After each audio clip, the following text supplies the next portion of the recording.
Hello viewers, welcome to my cooking channel. আজকে আমি আপনাদের জন্য মোগলাই পরোটা রেসিপি নিয়ে এসেছি।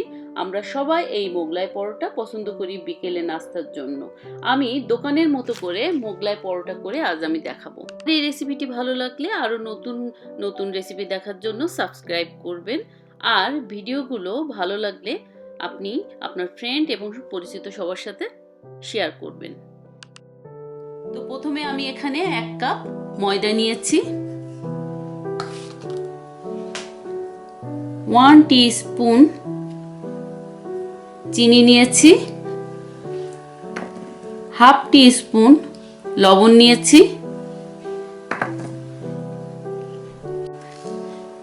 2 টেবিল স্পুন রান্নার তেল নিয়েছি,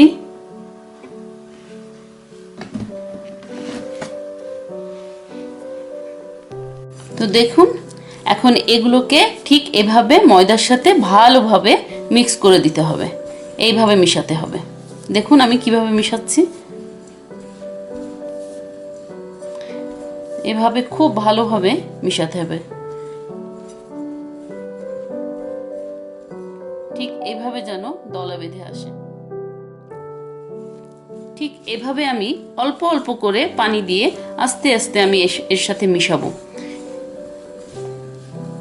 জোরে জোরে এইভাবে চেপে চেপে না, এভাবে আস্তে হালকা করে, এভাবে অল্প অল্প করে পানি দিয়ে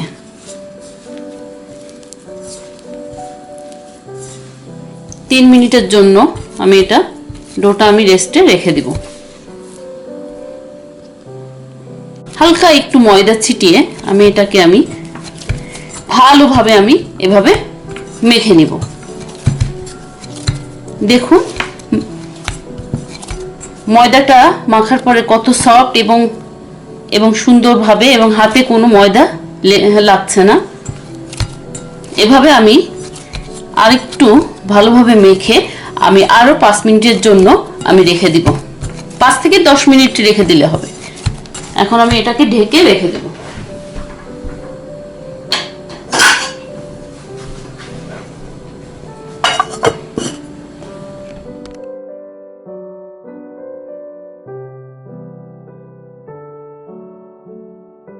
আমি এখন ডোটাকে 2 ভাগ করে নিয়েছি। 2 ভাগে 1 ভাগ দিয়ে আমি আপনাদেরকে দেখিয়ে দিচ্ছি মোগলাই পরোটা কিভাবে রেডি করতে হয়।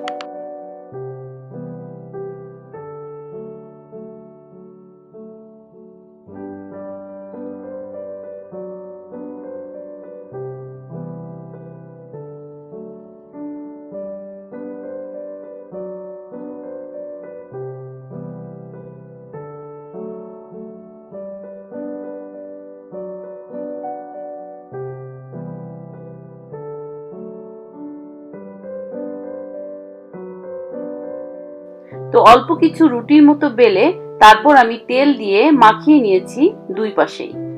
এরপর আমি বেলে রুটিটা পাতলা করে নিব।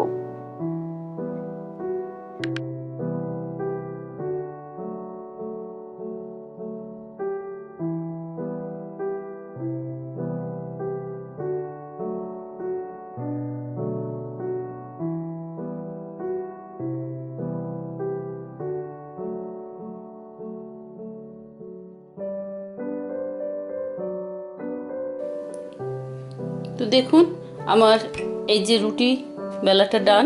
এখানে আমি হাফ কাপ পরিমাণ মতো পেঁয়াজ কুচি দিয়েছি। আপনারা আপনাদের পরিমাণ মতো কাঁচামরিচ দিয়ে দিবেন।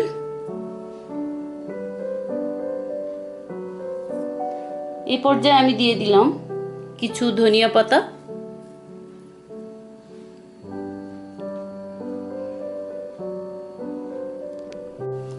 এখন আমি একটু লবণ দিয়ে দিচ্ছি।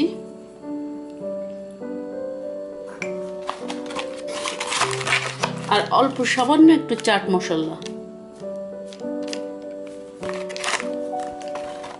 এখন আমি এগুলোকে সব একসাথে ভালোভাবে মিক্স করে নিই। আপনারা ইচ্ছে করলে এর ভিতরে আপনারা ধনিয়া গুঁড়া, জিরা গুঁড়া দিলেও দিতে পারেন। তো এখন আমি এগুলোকে ভালোভাবে মিক্স করে এখন আমি একটা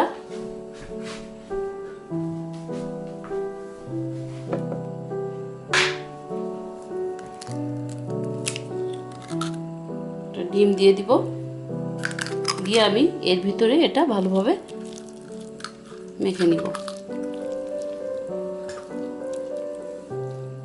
এবং খেয়াল রাখবেন যেন ডিমের কোনো অংশ বাইরে না চলে যায়। ডিমের যে লিকুইড সেটা যেন বাইরে কোনোভাবে না যায়। ব্যাস, আমার মিক্স করা ডান। এখন ফোল্ড করার পালা।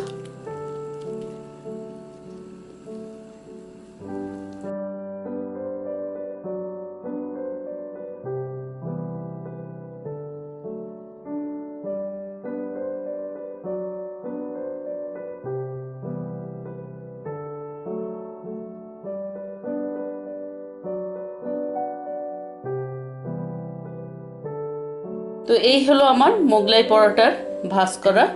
আপনারা দেখতে পাচ্ছেন। আপনারা ইচ্ছা করলে অল্প একটু পানি মাখিয়ে এভাবে এভাবে লাগিয়ে দিতে পারেন।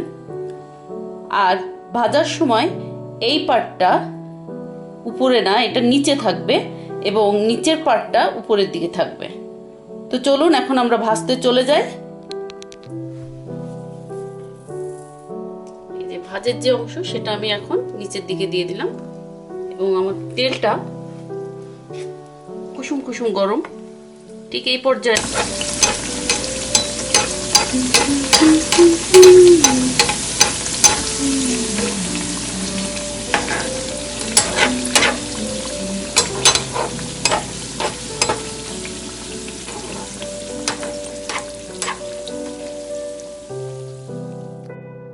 এই গরম তেল বারবার চামচ দিয়ে উপরের দিকে এভাবে দিতে হবে।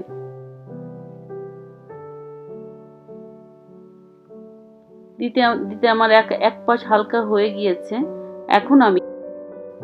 এখন আমি এটাকে উল্টে দিব। আর অবশ্যই উল্টে দেওয়ার জন্য 2টা চামচ ব্যবহার করব, কারণ এটা তুলনামূলক বড় এবং ভারী হয়।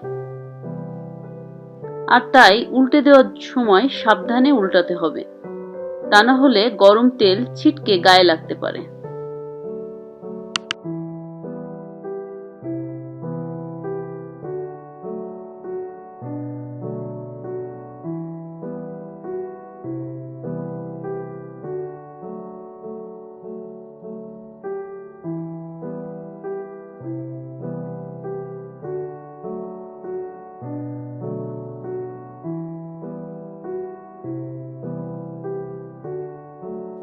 এটা যখন ভাজা হয়ে যাবে তখন আমি একটা টেবিল টিস্যুর উপর রেখে দিব কিছুক্ষণ। তারপর আমি একটা নাইফ দিয়ে আপনাদেরকে কেটে দেখাচ্ছি। তখন আপনারা দেখতে পাবেন কতটা ক্রিস্পি আর একদম দেখতে অনেকটা দোকানের মতো হয়েছে।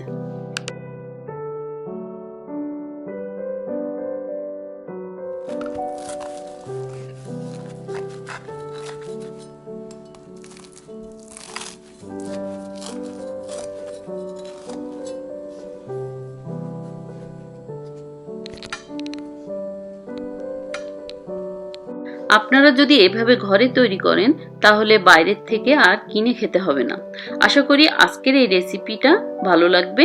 পরিবারের সবাইকে নিয়ে খাবেন আর আমাকে কমেন্ট করে জানাবেন। সবাইকে সুস্থ সুন্দর কামনা করি। তো আজকে বিদায় নিচ্ছি। আল্লাহ হাফেজ।